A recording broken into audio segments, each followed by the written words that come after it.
Hey, what's up guys, it's LeMar DeVente, back with another Beyblade Burst unboxing and review. And today I have Turbo Spryzen S4. I'm pretty excited for this one.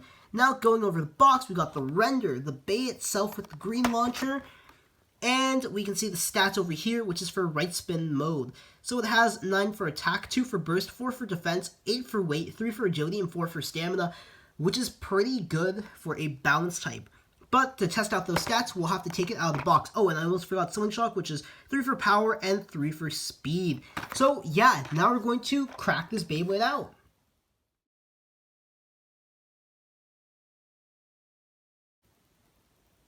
Alright, now I have it out of the box and we're going to go over this piece by piece. So, starting with the energy layer, which is Turbo Spryzen S4. This is a left and right spin Beyblade.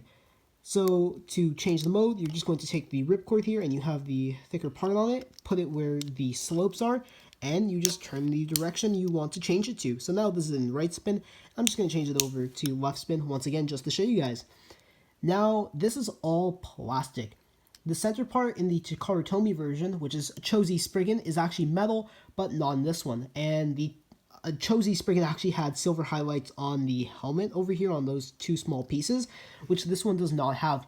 So this is entirely plastic, though it is still just as thick as that one, and it also retains the burst stoppers, which I will tell you guys about when I actually assemble the Beyblade. Also, the axe here is paint, and it's not a separate color of plastic. This is something similar they did with the axes on Spryzen Requiem, where the gold upper portion is actually just painted too. Now, when you change the modes, it actually changes how it performs, or at least it should, though the design is very symmetrical. So I would say that when it is in left spin, it seems to be more aggressive because of these points, and then in right spin, it seems to be more kind of defensive. But again, these 2 points are still sticking out, so it performs just the same, except that if it's a left spin Beyblade you're against and you want to play more defensively, go into right spin, and if it's an attack type, well, you go into left spin to hit it even harder. Now here is the QR code, and you guys can enjoy that, scan that into your app. And now about the disc and the frame. So the disc is 0, which came on Spryzen Requiem originally. So it retained that, but it also comes with the wall frame. So this is currently one of the thicker frames, and I think it's also one of the heaviest too. So here it is, as you guys can see. Kind of reminds me of a tire. So yeah, we're just going to put that back on, and that is interchangeable between any Beyblade. Now we have Zeta-S. Now comparing it to regular Zeta, it is just a bit taller and still retains mode change. So to change modes, you take the center and you lift it up, and then you can turn it on the wheel. So this is the Slingshock mode here, which is the defense mode from the regular Zeta, just flattened out, which I don't know why they did that. As you can see, it's much more flat. I don't know why they did that, but they could have just done that to the attack mode, which is just one over, and is already flat as well. So, and I accidentally moved. This one is a bit ratchety when I try moving it. And then this one, as you can see, is very smooth and quick and easy. So this is the attack mode here, and they're exactly the same. But back to the Slingshock mode, they flattened out the defense mode, so now there's 2 modes which are aggressive, except this one's even more aggressive, and it's the defense one. So yeah, and also, I just want to say, this one has a tighter spring than the regular Zeta, which is also an improvement. So now assembling the bay over here, we're just going to put all the parts together. And there it is. I would say that this has pretty good slope since it's just like Spryzen Requiem's. And to talk about the burst stoppers. So during battle, these will pop out. And this will stop the bay from bursting. And this actually has very strong springs. So as you guys can see, I'm twisting it and it only popped at that point. So again, very strong. And even when I switch it over into the opposite spin direction, I'll show you guys. And this is in right spin now, I'm pretty sure. So when I pull these tabs out, these will open during battle. So don't open it before or you won't be able to launch your Beyblade.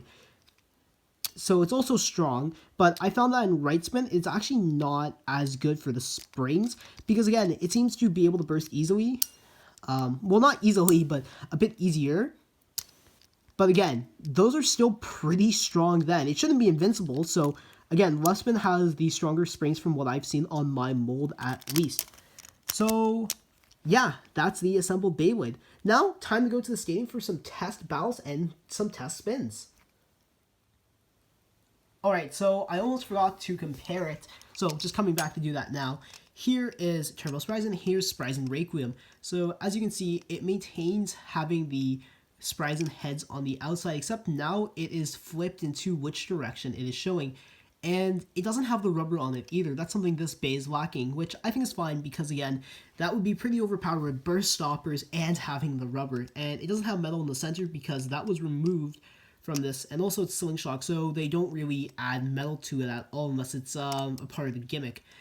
And it does retain the axes over here, so you can see that it is definitely a clear upgrade.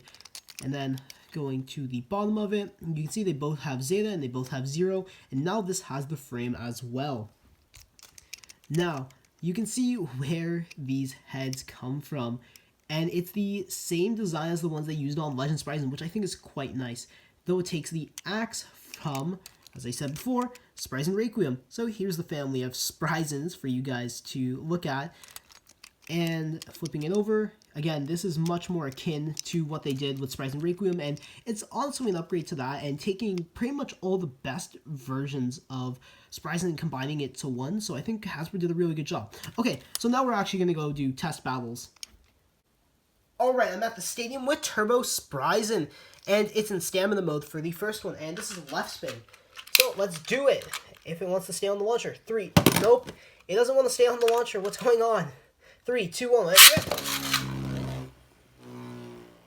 So as you can see, it just kind of stays in the center, and I don't think the blades actually popped out. So let's grab this, and oh no, one of them did, which is good. And now we're actually going to switch this into the Slingshock mode, which is the defense mode, which is pretty much flat. So let's try this. 3, 2, 1, let's go. Quite fast. And I think I did have a bit of a weaker launch because of the string launcher. But yeah, it seems like a slower version of most of the Slingshock drivers. Performance tips for Hasbro. So yeah, that was quite nice, and only one of the blades popped out again. So I will say this is probably my favorite Slingshock mode. But now let's get into a test battle. And who should we do it against? Well, you're about to find out. So it's going to be Spryzen over here against Achilles. So it's Turbo versus Turbo. Turbo Achilles versus Turbo Spryzen. And this is in stamina mode, left spin, and this is in attack mode for the time being. So let's get into the battles. 3, 2, 1, let's go.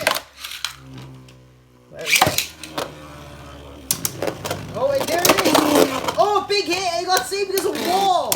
So it's scraping because of it, but it's also getting saved because of it. That's crazy. So the battle rages on. And it was a stamina match where Achilles won, but it was pretty close to bursting, really. So now let's go into another match. So now Spryzen is in attack mode, and we're going to try that out instead. 3, 2, come on, stay. 3, no. 3, 2, 1, let's go. Let's go. And that was an instant KO. Wow, so now let's go into another match, I guess. Alright, so now it's in stamina mode. Winner takes all. And come on, stay on the launcher. That's an issue. 3, 2, 1. No, come on, stay on the launcher, buddy. No. Oh, nope, it doesn't like this launcher. So we are experiencing technical difficulties, as you guys may see. No, you don't want to... Alright, so, you know what we're going to do, guys? We're going to give up... No. There we are. We're going to count that as in. Oh, can he get hits? It's getting some hits on. Even with that bad launch, it was still in the stadium, and I don't want to relaunch. And it wins by a spin finish. Alright, so now to wrap up my thoughts on this Beyblade. So I think the layer is going to be pretty good for stamina and defense. Zero is good and so is Wall, but the issue is that Wall being used on the stock combo with Zeta Dash, it's going to scrape a lot. So use this on bearing for sure. That'll be good. And Zeta Dash is pretty much Zeta Dash S. Sorry, I forgot to mention it's Slingshock. It is pretty much just like the regular Zeta, except just a bit taller. So nothing different from the Slingshock variant, but definitely a really good Beyblade, and just throw bearings on this and it'll probably be great. So pick it up. If you guys like this video, leave a like. If you want to be updated for all my Beyblade and Bakugan content, hit the subscribe button down below. Thanks so much for watching, and remember to blade on.